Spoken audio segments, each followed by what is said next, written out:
Good evening, everyone, and welcome this evening. Thank you for joining us. My name is Chandra Parks, and I am with the Norfolk County Alumni Chapter of Delta Sigma Theta Sorority Incorporated. And on behalf of our president, I'm Sora Sean Ashworth. We welcome you this evening to day 3 of our Senior Support Week. So thank you, everyone, for joining us this evening, and those who are joining us via Facebook. This evening's topic is the impact of problem gambling on older adults. So I would like to introduce our presenter for the evening, Ms. Tanika Rice. I'm just going to share a little bit about her, and then the next voice that you will hear will be from Ms. Rice. Tanika Rice is a licensed clinical social worker employed at the Baltimore VA Medical Center in the outpatient substance use disorders clinic. She received her MSW from the University of Maryland School of Social Work in 2003 and her Bachelor of Science in Clinical Psychology from Towson University in 1999.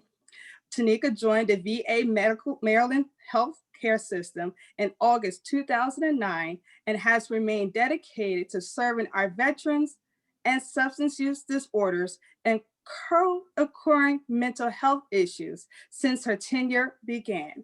She specializes in treatment of gambling disorder and holds certifications as an international gambling certified counselor and in gambling addiction prevention, education, awareness, and spiritual outreach. She served as an executive board member for the Maryland on Problem Gambling from July 2014 through December 2020, and she remains a friend of the board, helping to further their mission focused on advocacy, awareness, and assistance. So please welcome Ms. Tanika Rice. Hello, everyone. Thank you very much for joining us this evening, and I plan on trying to make this as lively as possible. It is a didactic presentation. Typically, I like to stop along the way and get feedback and comments. So what I would just ask of you, so that I don't screw something up with sharing my slide deck, that if you do have questions, please utilize the chat feature, and my co-host will identify what your questions are, and we can stop along the way if you have questions or comments. But of course, the more interactive this is, the more I believe that you would get out of the information. So I'm hoping that when you leave this evening, that you'll have some more knowledge, information, and tools to be able to pass along to help someone in your, in your walk, your day-to-day life. So with that, I'm going to go ahead and share my screen, and we're going to jump right into it.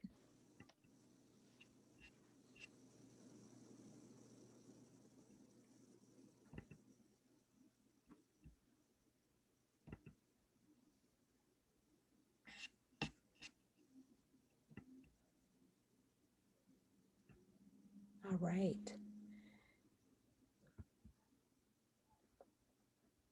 So the objectives for this evening, you will be able, at the end of your hour with me, you will be able to define gambling and identify warning signs of problem gambling. Number 2, identify risk factors specific to older adults. And lastly, identify resources to assist problem gambling individuals and families. So first, the definition of gambling. Risking something of value, usually money, on the outcome of an event decided at least partially by chance. However, the DSM-5, which is the Diagnostic and Statistical Manual of Mental Disorders, simply defines gambling as risking something of value in the hopes of obtaining something of greater value. So just keep that in mind, that each and every time is not always money. However, when we're speaking specifically of older adults, most of the time we will be thinking about this in terms of money. So here are some gambling basics for you. For many, gambling is seen as enjoyable, entertainment, fun and uplifting, oftentimes something that you would do with other people, your peers. More people, what we know is that more people are gambling every year. And if you're aware, we just had recent legislature passed. So now in the near future, we'll be here in Maryland participating in sports betting as well. That's taking place. Gambling has become an acceptable part of our culture as more revenue is generated from gambling. We see that states are benefiting more, they're capitalizing from gambling and gaming. And the majority of individuals are able to gamble responsibly with absolutely no consequences, with no problems whatsoever. However, there are some individuals that will develop substantial impairment related to their gambling behaviors. The DSM-5 identifies the essential feature of gambling disorder as a persistent and recurrent maladaptive gambling behavior, one that disrupts personal, family, and or vocational pursuits. So we begin to see how a person's engagement in gambling will interfere with other areas of their lives. And this is in spite of their best effort for them. They don't necessarily see it happening, nor do they have a desire for that to occur, yet it happens anyway. That's the hallmark of a gambling disorder. Ms. Rice, I don't want to interrupt you, but your slides, we can see them, but we see 3 at a time. Oh, Might do have to put it you? in a presentation mode. Oh, yeah, sorry. Thank you. Let's see if I can do that. Oh, nope. I did not want to do that. Let's go back. I apologize.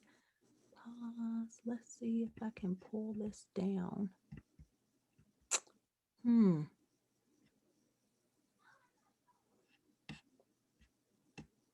Are you seeing my notes as well? Yes. Oh, wow. Okay. Let's see.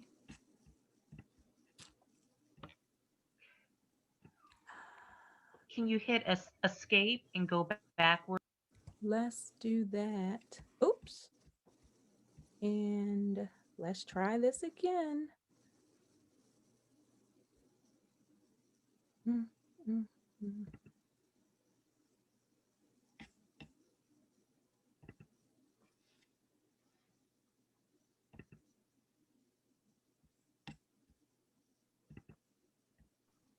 Yes.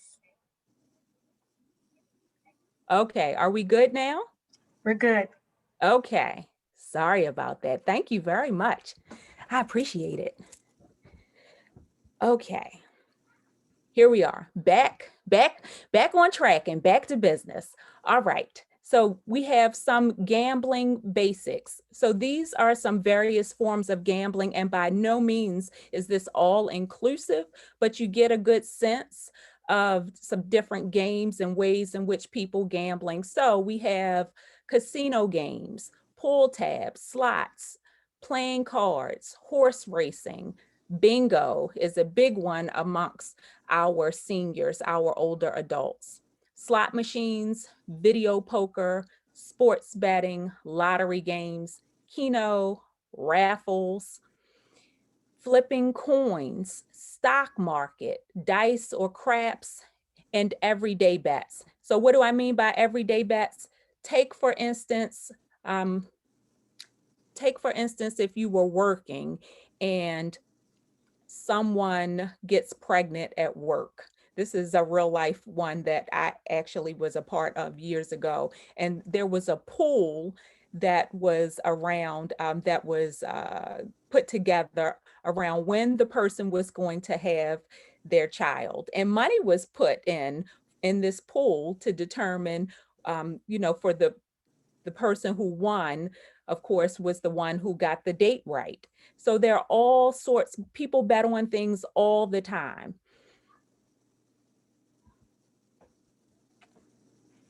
Gambling amongst older adults, we know, is growing in Western countries. And the prevalence rates for older adults are still lower than that of the general population. However, what we know is that they may be more vulnerable, older adults, to the consequences of problem gambling.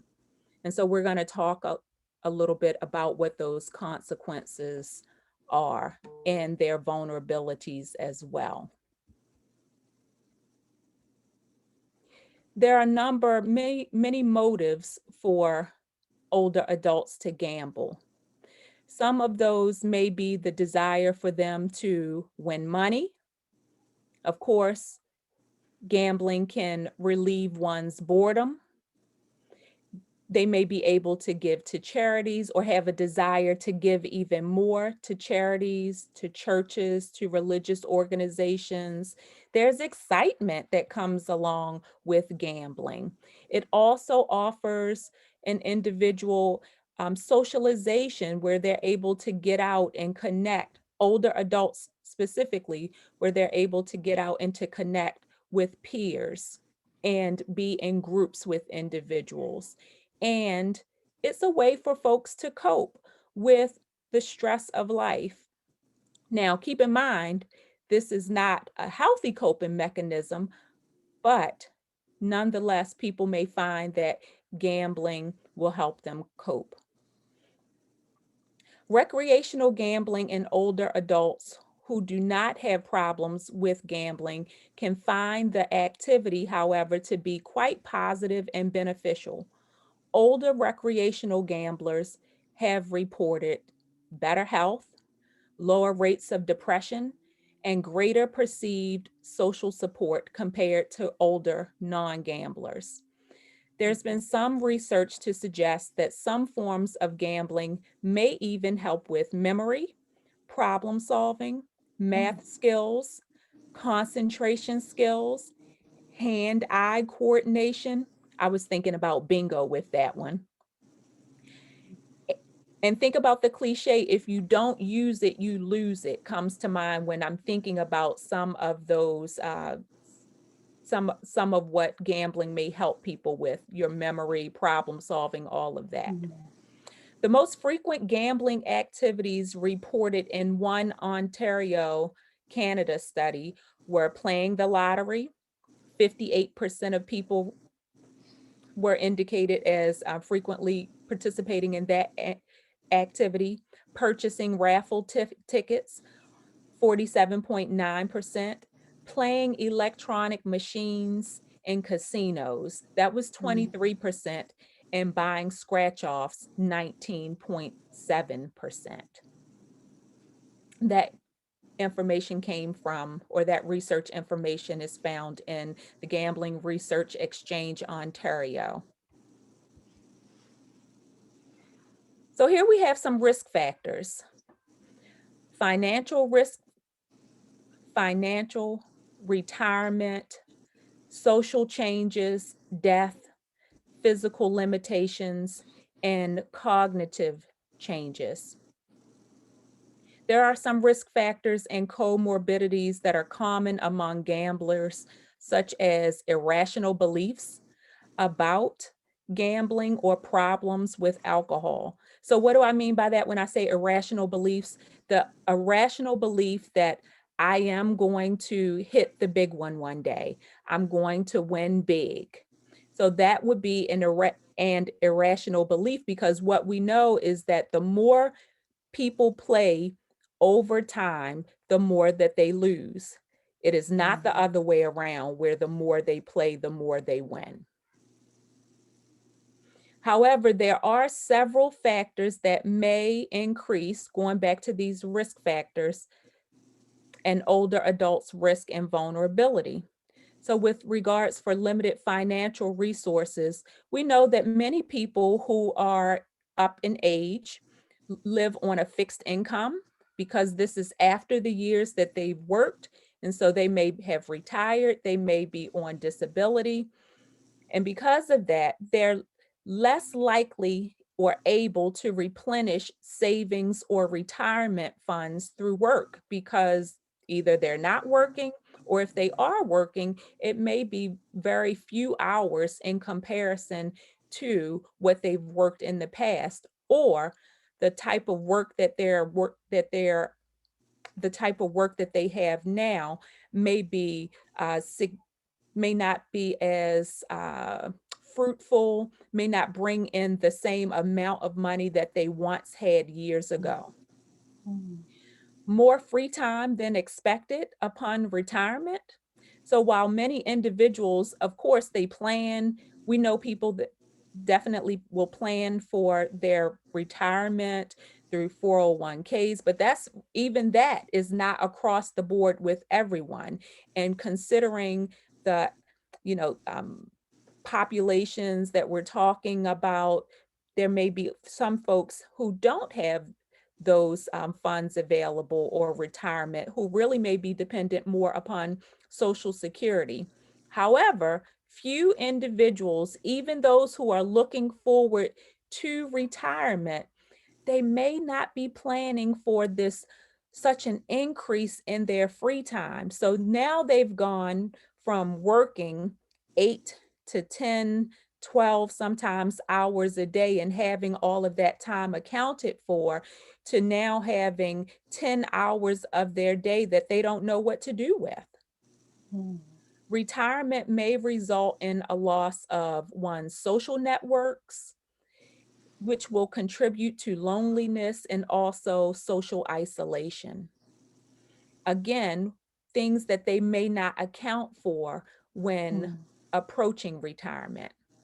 Older adults are also more likely to experience the death of a spouse, a family member, friends, and they may gamble to help cope with such losses or for the social opportunities that gambling oftentimes does provide.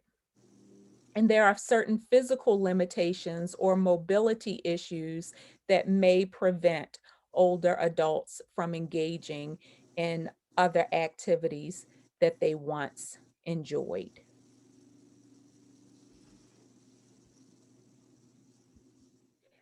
So let me just pause for a moment to say this. I have a video clip that I would like to show you all, but what I'm going to do is and it's about 8 minutes long, but I have such a fear in this moment that I will somehow lose my slides and won't be able to get back to them. What I'm going to do is I'm going to go through the whole presentation, and if we have enough time toward the end, I'll come back and show the video clip. That way I'll get through everything. All right, so moving right along. Problem gambling in older adults, the next slide. So the CCGP, according to them, it says, today there are more Americans than ever before who are over the age of 65 and living alone. As a result, many may turn to gambling, not only as a social and entertaining activity, but also as a means of trying to deal with loss, grief, and time alone. Gambling among older adults is on the rise, largely due to availability and accessibility. A gambling problem can be particularly challenging for older adults because recouping a financial loss during this stage of life can be very difficult, if not impossible. So the CCGP is the Council on Compulsive Gambling of Pennsylvania. When trying to cope with loss by gambling, older adults may then begin to feel a sense of purpose and connection when gambling. So whereas before, they had purpose when they were working, when they saw themselves maybe getting out and doing things, helping in some way, helping with regards to doing something fruitful and meaningful in society. And now they don't have that. However, for some folks, they'll find that gambling gives them a sense of purpose or connection. Now you may ask, well, why is that? Why would they why would they feel a sense of purpose from gambling? Well, maybe their winnings, maybe they're, you know, connected with people, and when they're gambling with other peers, maybe they're providing support and feedback to people who are going through something. And so they may find that there's purpose in that. Maybe they are, with their winnings, they're able to help other family members out in small ways. And so they may find purpose in doing that. The video clip that I have, and if we get a chance to see it, there's a woman in the video clip, uh, an older adult who organizes the casino bus trips. And it's clear that she appears to find purpose, and had been doing that for years, where she's organizing people getting together. They ride the bus together, they have fun. She's able to interact with a number of different people, and she even has nicknames for some of them, and sees herself watching out for some of the older or more vulnerable who have, disabilities or are slow walking. And so there's definitely this sense of purpose that she portrays. So here we have different stages of gambling. So we're going to be focusing on really 3 stages tonight: the winning phase, the losing phase, and the desperation phase. So with regards to this winning phase of time, gambling is seen as fun and provides a desired escape from one's problems, from one's normal routine, day-to-day life.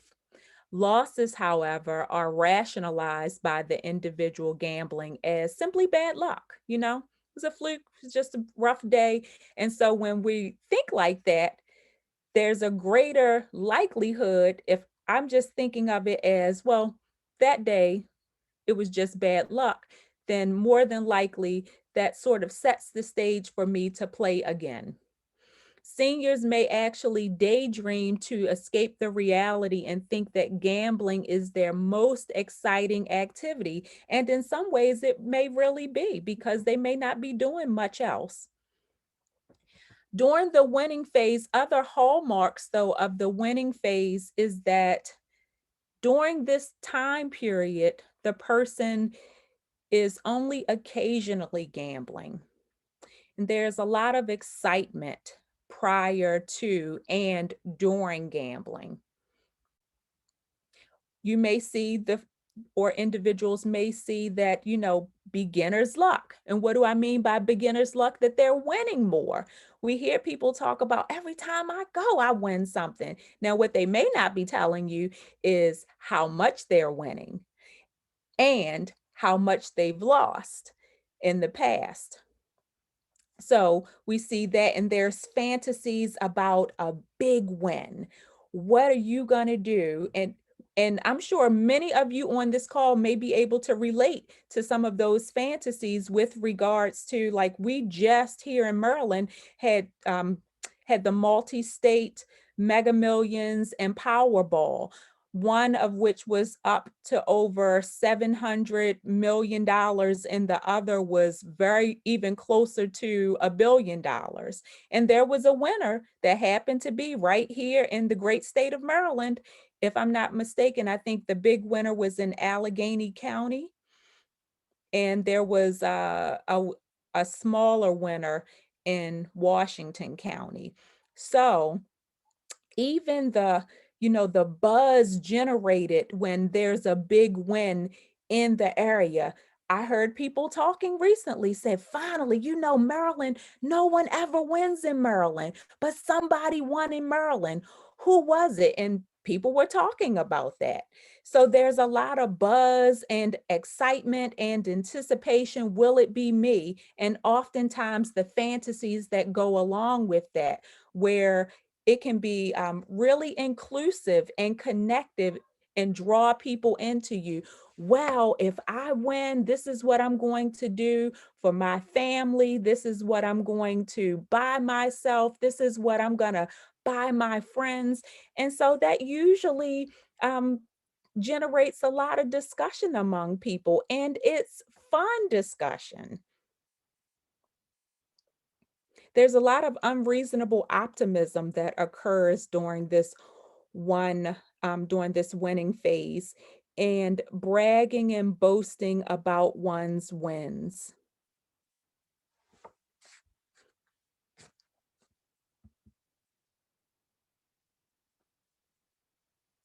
Next, we have the losing phase.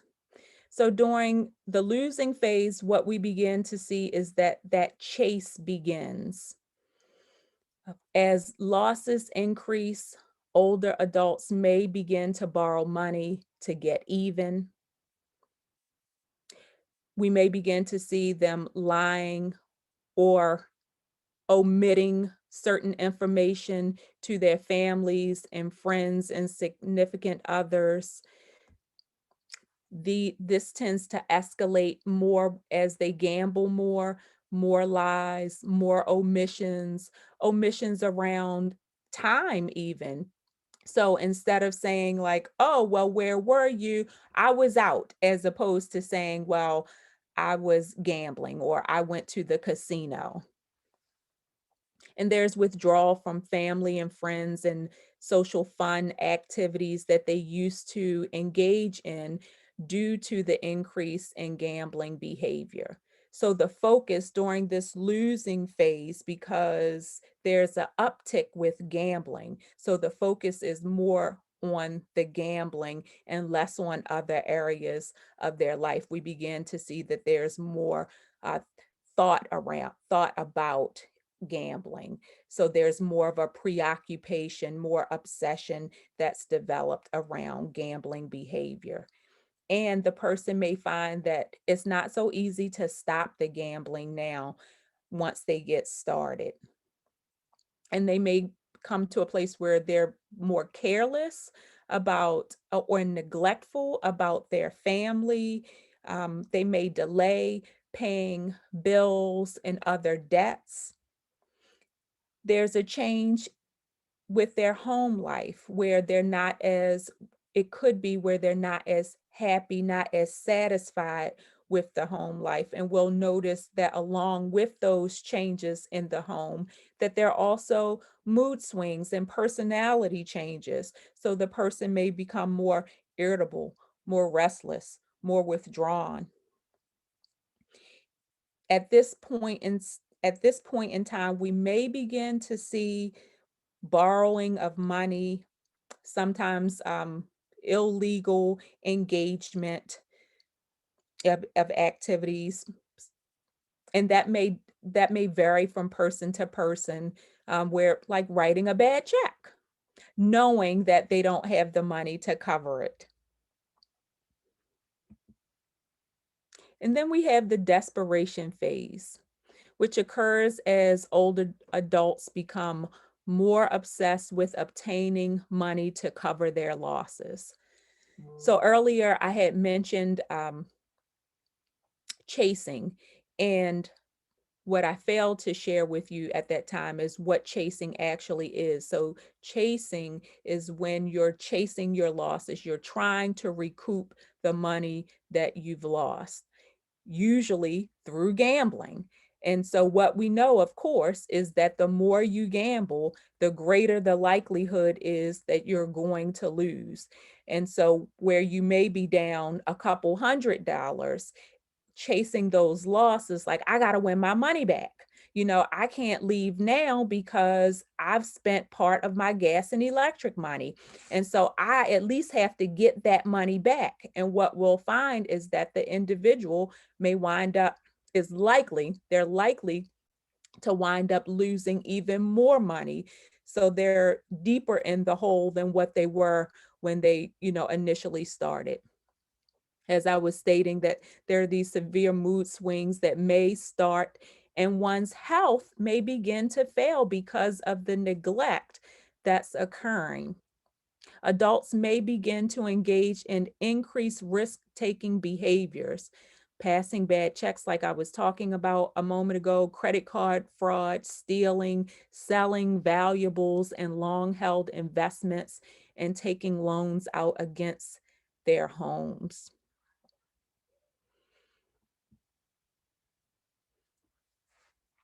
Here we have some problem gambling warning signs.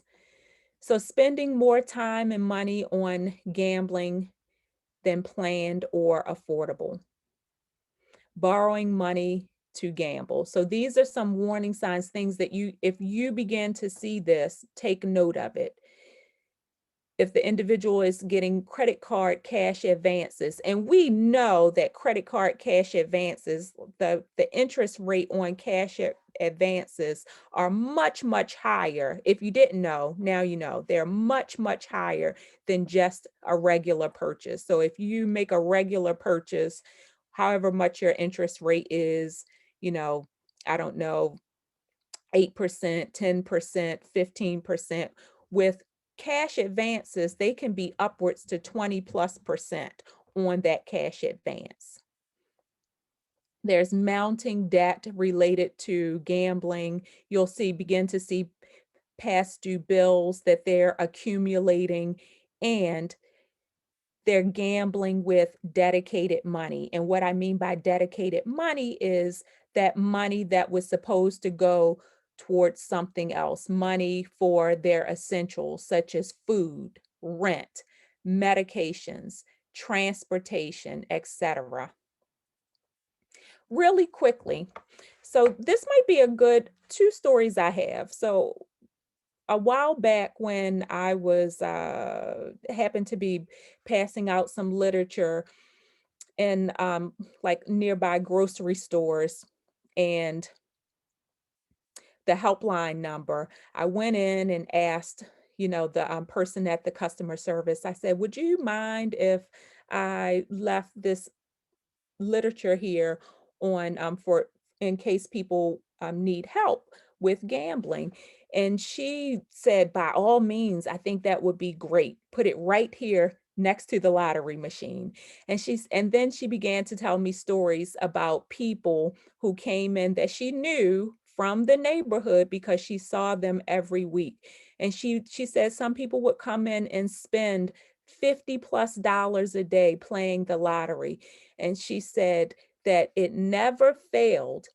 They always played the lottery every day. However, towards the end of the month, she said she always knew the individuals who were on fixed incomes, because towards the end of the month, they, would come in and tell them that they've ran out of money and that they weren't able to get the groceries that they needed, or they would have to wait to get their medication refilled, but they still were playing the numbers, or the lottery rather. And so she said, I just don't understand. They have the money. They could pay for their groceries. They could get their medication, but they'll say they ran out, but they'll still play the lottery. So we see this shift where the person is really more concerned, and their thinking is around the gambling and not their own well-being.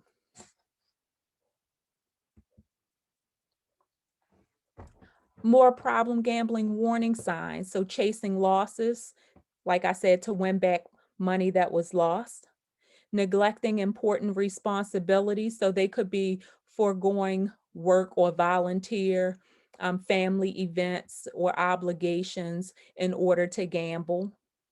We see that there are many arguments that they could be having with friends and family that are related to money.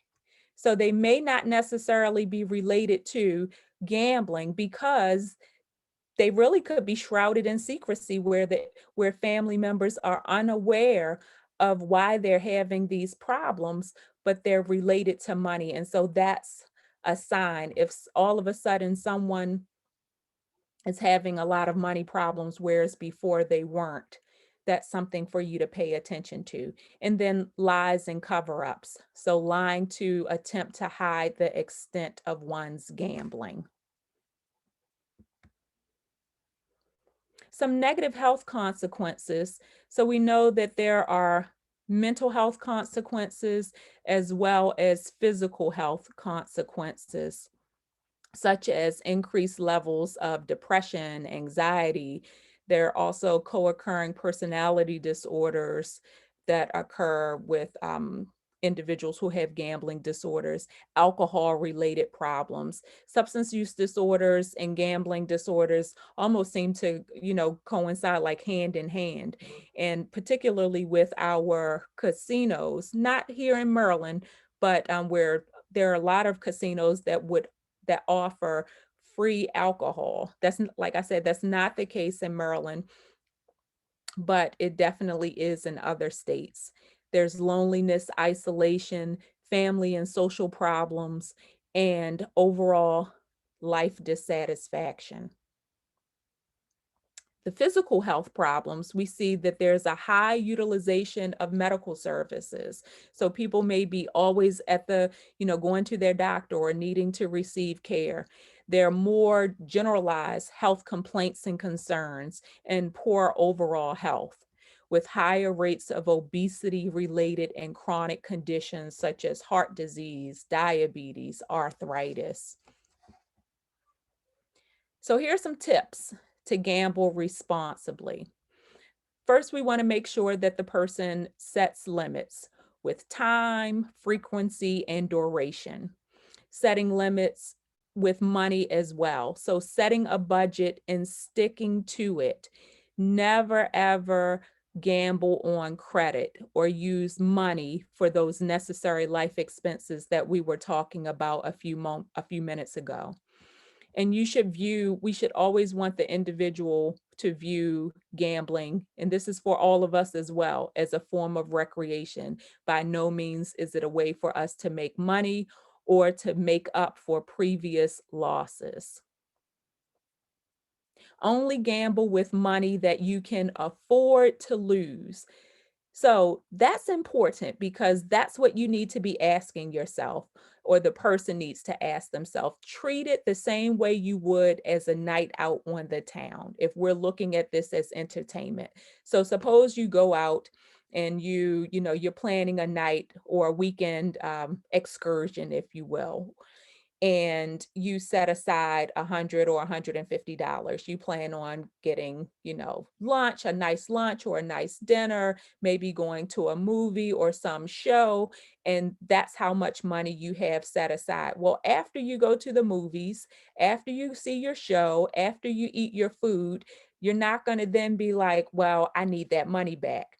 You've paid for that experience. The same is true with gambling. We need to see it as such, that this is just entertainment. If you win, great, but don't expect to win. Don't look for it. And definitely by no means should we ever consider it to be an investment. And that's a word that I've heard before. Well, I'm investing my money.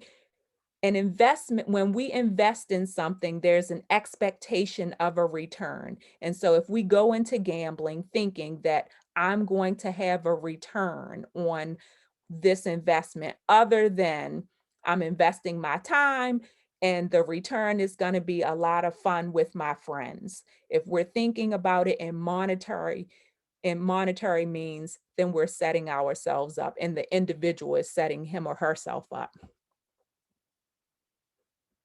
Taking breaks frequently to break the cycle of gambling. So remember, there's, oh, excuse me, I skipped one. So don't chase your losses. We talked about that before. And then taking breaks to break that cycle of gambling. So there is a science involved, like with the casinos, to keep people playing if you're at a casino. And it prevents you, but by taking breaks, it can prevent you from gambling more than what you intended. Some other tips: never gamble to relieve stress. So gambling should never be done as a coping mechanism. You want to remember it's intended to be fun, recreational, and entertaining. Avoid excessive alcohol use.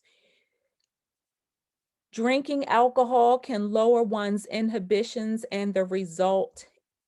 which results in impaired decision making. So we always want to make sure that that the individual is able to keep their scruples about them and think about what it is that they're doing and what they're doing and why they're doing it.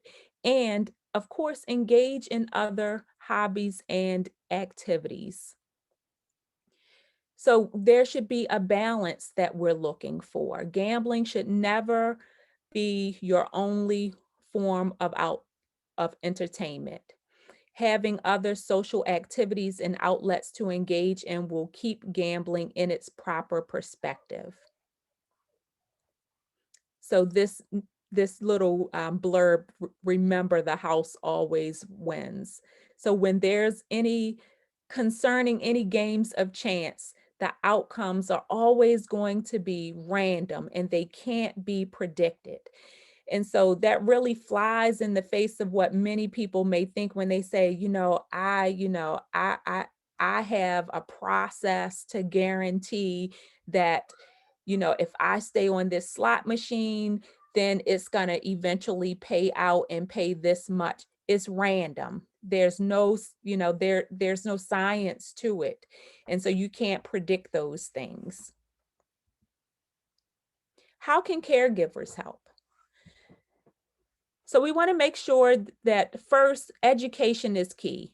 Educate older adults and seniors about problem gambling so that they're more likely to recognize problem gambling in themselves and get help. They're likely to now know what it looks like, so that when if they begin to experience any of those signs and symptoms, they're like, I remember this. Or they're also likely to see it in others and may be able to help and assist others. Two, they understand that if problem gambling does develop, there's less of an opportunity for them to recoup those losses. And they won't become victims or enablers to others with problem gambling. So we know that seniors can be targeted. We didn't talk, I haven't talked about this earlier in our presentation, but seniors can be targeted by others who have problem gambling and can easily fall into the enabling trap because they may have money to give or lend to others for bailouts. They may fear loss of a relationship, say that they're being, visited several times a month or a couple of times a week by a family member, and they really enjoy their company. But every time the family member comes over, they're asking them for $50, and so there may be a fear that if I stop giving that money, they won't come over and visit with me anymore. So there's a lack of knowledge also. There could be a lack of knowledge around the progressive nature of the problem. And they could be unaware of how to direct others to get help if needed. How can caregivers help continue? One, you want to be able to review first for yourself, review warning signs, have a working knowledge of what problem gambling looks like. And by reviewing and knowing the signs, you get a better picture of whether your loved one has a problem. And some signs include complaints of boredom, like we talked about earlier, isolating more, withdrawing from activities. Possessions may begin to disappear from their home, neglecting personal needs. And one big red flag that I found when researching this is that if a senior shows little interest in the buffet, entertainment, or social aspects of a casino trip, but instead they head right to their lucky machine or their lucky table or to see that dealer that they know by name and settle in there, that's a huge red flag that a problem that they may have a gambling disorder or problem with gambling. Hi, Ms. Rice. We have Yes. a question in the chat box. I Okay, apologize. great. No, Um, fine. do you think many of our seniors are falling into depression or struggling due to the fact that they can't visit the casino due to the pandemic? So yes, I think that here's the thing with that. I think that could very likely be the case. And as I was doing some of this research, many of the casinos are, being touted as like the new senior centers because there's activities there for, people get together in large groups and they may be taking a bus trip there. And so this may be something that's done on a monthly basis, sometimes for people weekly or, a couple of times a week. So very much so. And particularly during this time, we know that the rate of depression in general within the last year has gone up astronomically because of COVID. And so if that was an outlet or resource for them, it makes sense that people would be struggling with even more depressive symptoms now if they don't have that, um, if they don't have what they once had a year ago. So yes.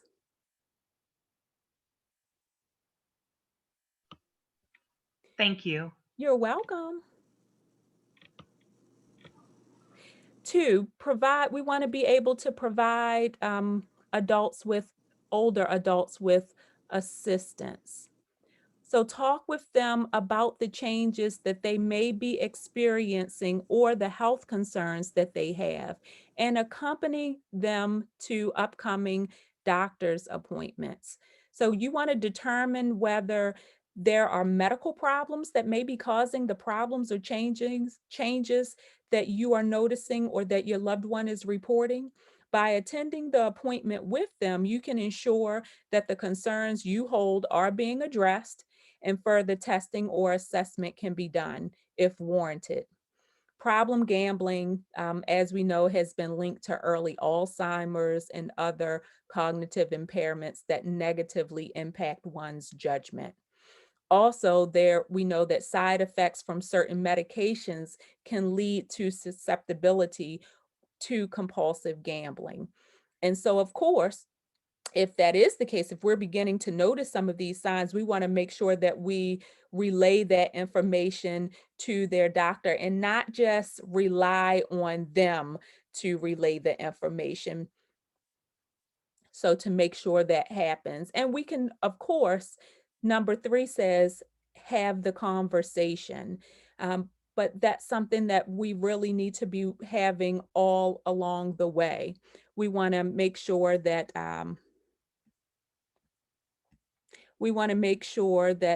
you have this conversation with your loved one when you are calm and not feeling stressed. You want to be able to share with them how you're feeling. I care, I'm concerned, I'm worried because. Make sure that you have the conversation in a safe place where both of you feel where both of you are feeling good about it, and there's little chance for interruption or distractions from others. And talk with the person in an assertive manner, but be clear with them. So you can be, assertive, but also be very loving and, caring, and keep the focus on the issue without any judgment. We want to be able to offer them emotional support and let them know that they are not alone, and also to participate in activities with your loved ones that are not related to gambling. That's going to help them fill their time with things other than gambling. So there are many ways to be supportive. No bailouts. I would really discourage, and I thought about this. I really discourage bailouts, because there's something to be said about when problems do come out, gambling related issues, that the individual being accountable for their own actions and working through to resolve those financial issues. With that being said, I also thought about people in a place, if we're talking about reverse mortgages, this may be a family home. And so you may feel differently, that I'm not going to let my mom or my dad lose their home. This home, which is also, maybe my home as well, or is going to, us or the children. And so that's something that I would say you might want to bring in a third party to just gain some definitely additional support and counseling around. And lastly, you want to make sure that they know that help is available. And remember that not every person who gambles regularly on a weekly or monthly, they have a routine, will develop an addiction. A senior who frequents the casino or bingo hall several times a week to stave off boredom or loneliness might find even more positive mental stimulation and enjoyment with companionship through a program at a local senior center. They may find that the companionship and connection that they need at church or faith community, a volunteer organization, or community events. So you can help your loved one locate and connect with healthier and more appropriate activities in their area. And lastly, we have some resources. So the resources that I've identified are Gamblers Anonymous, along with Gam-Anon, which are 12-step fellowships. For Gamblers Anonymous, this is a fellowship of men and women who share their experience, strength, and hope with each other, that they may solve their common problem, that being gambling, and help others to recover as well. Gam-Anon, very much like AA or NA. Gam-Anon is a 12-step fellowship as well, men and women who've been affected by the gambling problem of another. Then we have information on the Maryland Council on Problem Gambling, whose mission is one of advocacy, awareness, and assistance. Advocacy for those affected by gambling problems, working to increase public awareness about problem gambling, and advocate for assistance in the areas of treatment, education, prevention, and research for those adversely affected by gambling and for the community at large. There's information on, or a link for, the Maryland Center of Excellence on Problem Gambling. And they offer education and training, promote healthy and informed choices regarding gambling and problem gambling. One of the things about the Maryland Center of Excellence that I love is they also provide peer recovery support and referrals to providers in the community. And last but not least, if you walk away with nothing more than this one resource, I want you all to remember 1-800-GAMBLER. This is a 24-hour-a-day, 7 days a week helpline that is fully operational, and they provide referrals for problem gamblers and those affected by problem gambling, such as family and friends. And with that, I don't have 8 minutes left to show my video, but I'm going to stop sharing my screen and see if there are any questions, additional questions, thoughts Hi, about Ms. Rice. This is tonight's Chandra. presentation. Yeah. Just a quick question. With problem gambling, do you find it is higher in women versus men, or what, the statistics, and what does that look like in terms of older adults in terms of gambling? Is it more higher in women or men versus men? Statistics still show that problem gambling is still higher among men. However, the rate of problem gambling among women is growing. So Okay. that's increasing. And I wish I could remember what the correlation was because of that. I can't offhand, but that's what we know. Younger women are more. Here's the thing with women, when they develop a gambling problem later in life, we begin to see that the progression is much quicker than years earlier. So for men earlier on in life, their progression is at a faster rate than women. But later in life, beyond the age of 50, we see that that's reversed. And the question had a follow-up, why is that? That's what I was saying. I can't remember offhand what that's associated with. One of the things, oh boy, I wish I could bring it to my consciousness in this moment, but it eludes me. I'm sorry about that. And if I'm just gonna, add in terms to get some more, help, since we're having this, question, if Dr. Haskins wouldn't mind joining us. She is the president of the Maryland Council on Problem Gambling, and also a gambler counselor. If she can just provide some insight to us as well. Well, wait a minute, because I know that Dr. Haskins knows that answer. Exactly. All right. So, hi, everyone. First of all, I want to thank the Deltas for your leadership and your service to sponsor this program. And, my family is a Delta family. I'm not a Delta, but I come from ancestry of great aunts who are all Deltas in New Jersey, where Dr. Parks had her roots, and all the way down to Baltimore, Maryland, and down to Atlanta and Tuskegee. I have an aunt who's a professor, and she's a Delta, and I have my aunt, great aunt.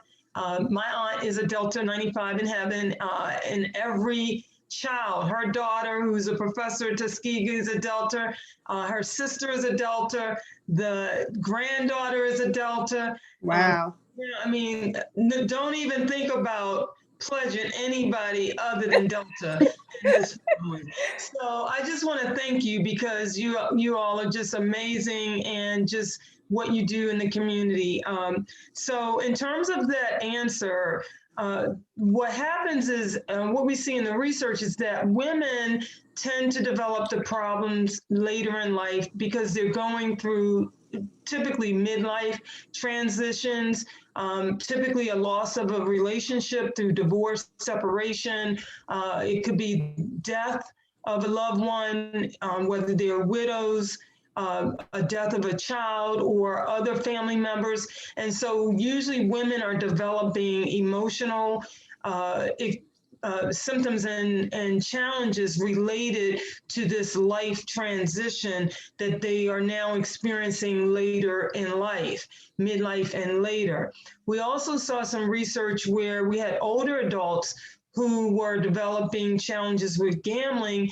And what happened was, many in these samples of older adults, these were older adult women who had been sexually abused in many cases while they were young, and they never dealt with those issues. And then there was this pivotal event later in life, another loss that really created such a disturbance and challenge for them psychologically, that it then opened the door for all these other earlier maybe experiences of loss that they may have been able to be resilient, to manage and cope and deal through strengths that they have as women, but now they have this new experience that propels them into sort of a lot more pain. And so then when you see that and they experience that, it's no surprise that then it tends to be rapid, particularly if the woman is having an experience of, say, a loss. And now they're later in life, midlife and later, where, you know, this loss experience, whether it was a separation, a marriage that ended after 25, 30, 45, 50 years or whatever, or they lost their spouse through or loved one through death. And now they're experiencing loneliness, sadness. They may be experiencing a lot of stress and anxiety related to those experiences. And so because of those experiences that are triggering, it kind of progresses the symptoms and the challenges more intensely. And so maybe what they normally had as strengths and coping strategies, they really are more compromised now, because maybe their primary support systems, depending on whether that was the triggering event, they no longer have. And so they're really struggling. And so we also have some new data that shows that women who are not, these older adult women, but maybe women who are in their even 30s, 40s, and 50s are spending a lot of time playing games on their phones. Yeah.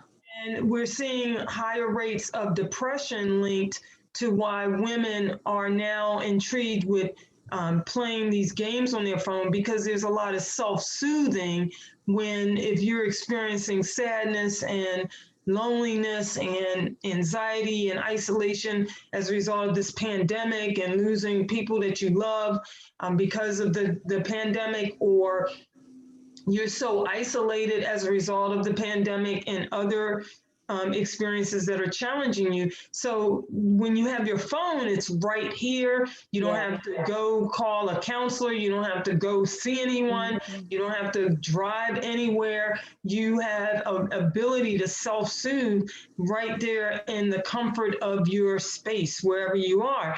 And so that is becoming a problem as well. So we just, as Tanika has done such an amazing job of enlightening us this evening, we just want people to know, to be attentive to what you're experiencing in your heart, your mind, your body, your spirit, and to not feel bad if you are having those experiences, and to reach out for support. Reach out for support. The people around you, if there's not anybody in your environment that can support you in the way that you need, you can call the 1-800-GAMBLER helpline. These are confidentially trained people. And there's also the Maryland Coalition of Families, which supports the affected others. Like you might be a son or a daughter of, or a cousin or a niece or auntie or aunt or a friend of someone who has a gambling issue. And you can also get support to help you understand how to set healthy boundaries, how to care for them with compassion, and get the support, because gambling can create a trauma to the people around them as well. Thank you, Dr. Haskins. Does anyone have any additional questions?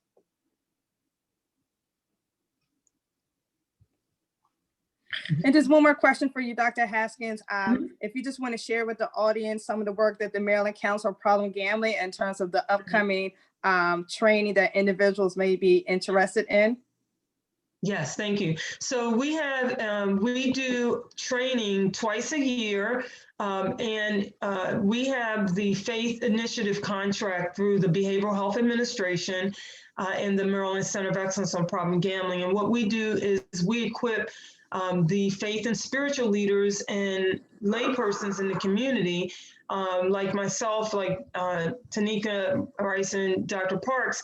We all are very engaged in our own faith and spiritual communities, and we want people who are already helping people heal in the world. The best way to, you know, sort of expand the opportunities of help is to train up people at the grassroots community level.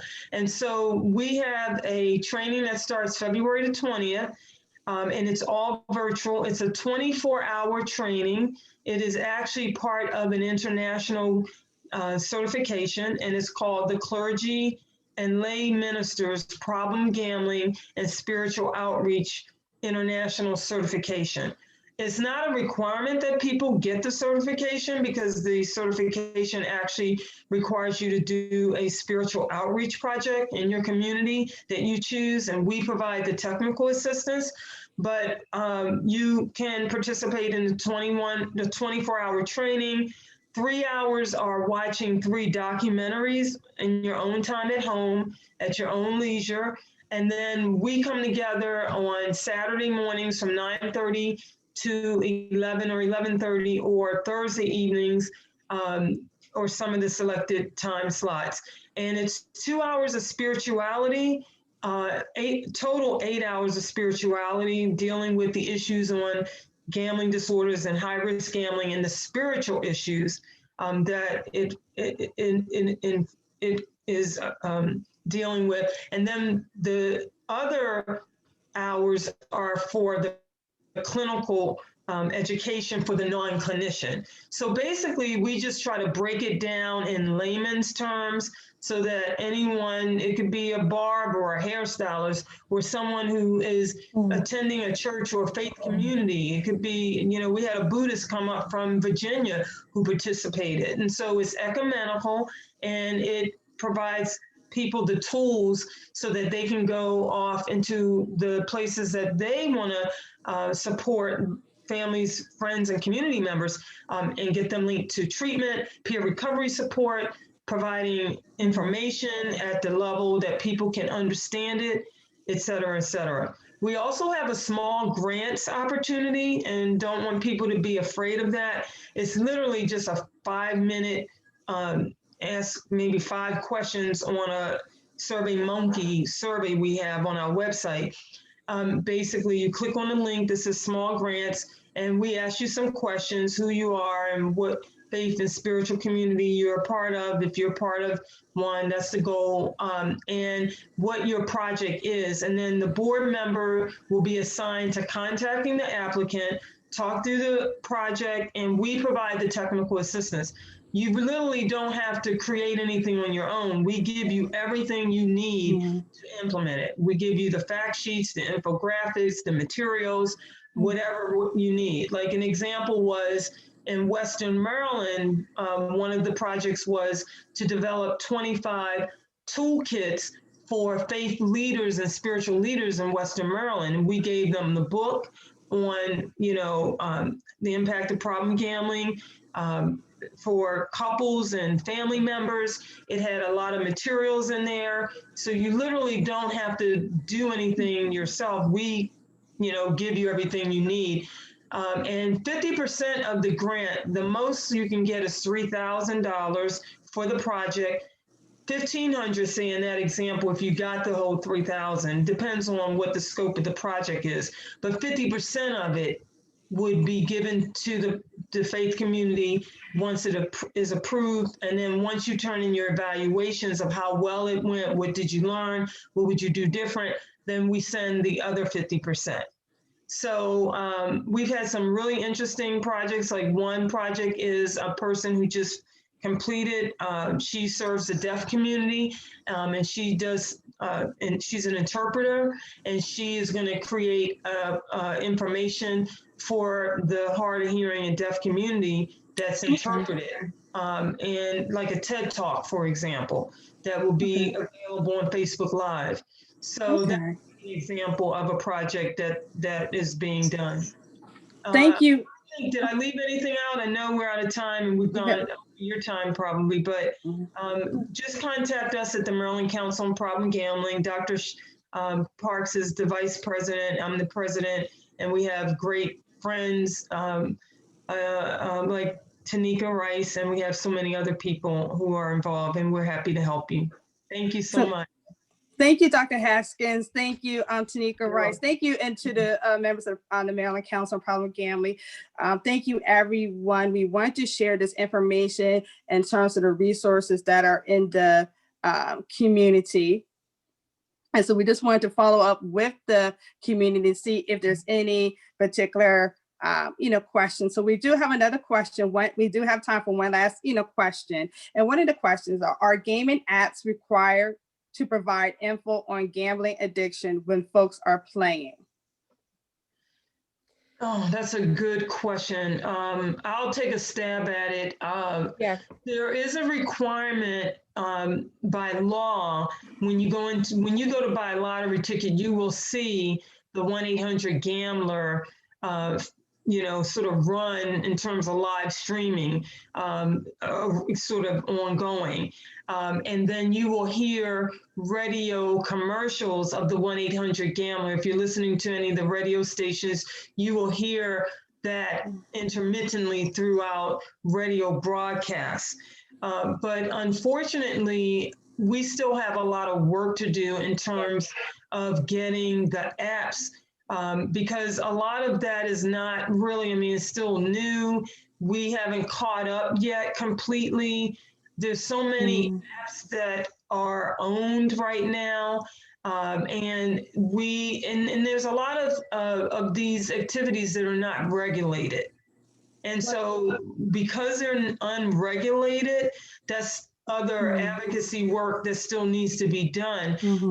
Now with sports betting expanding, Dr. Parks and I are going to be listening in on a webinar next week with a lobbyist attorney who is doing something on what the infrastructure is going to be for expanding into sports betting, for example. But because some of these technologies are so new, we haven't gotten to the place yet in the legislature to regulate everything.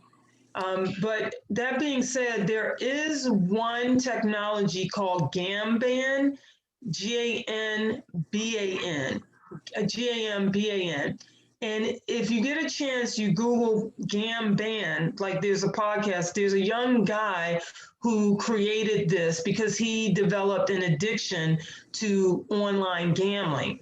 And he just got frustrated with trying to be in recovery and not being able to sort of limit these online advertisements. And so GAMBAN is a technology that prevents when a person,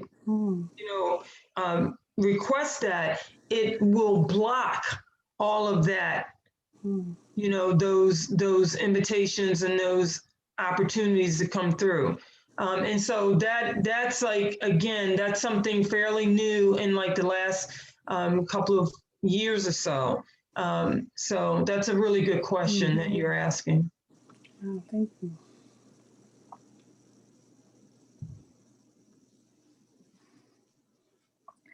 Thank you, everyone. Thank you for the questions. Thank you once again to Dr. Haskins. Thank you to Ms. Rice. Thank you to everyone who's joined us this evening for the impact of problem gambling on older adults. We'll make sure that you'll be able to receive some of the resources that were shared here. And definitely, if you want to learn a little bit more about problem gambling and how to take it back to your community, feel free to reach out to the Maryland Council on Problem Gambling.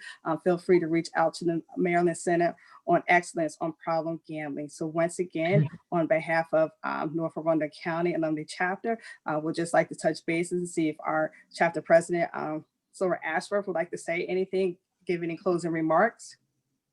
Good evening. Dr. Haskins and Ms. Rice, thank you so much for that information. It was a lot, but it was a wealth of information. I think that everyone here and on Facebook didn't know. And so we appreciate you. We're going to have you back on in some form or fashion.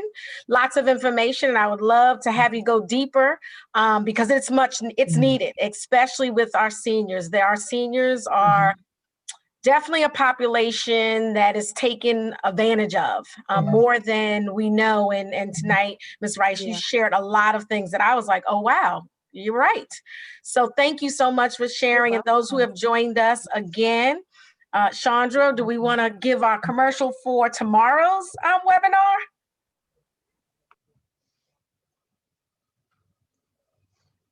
You're on mute.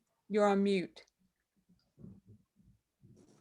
Sorry, tomorrow's commercial for webinar will be on grief and loss. So as you heard throughout the week, as you can hear each and every day that we are dealing with grief and loss. So stay tuned and join us tomorrow.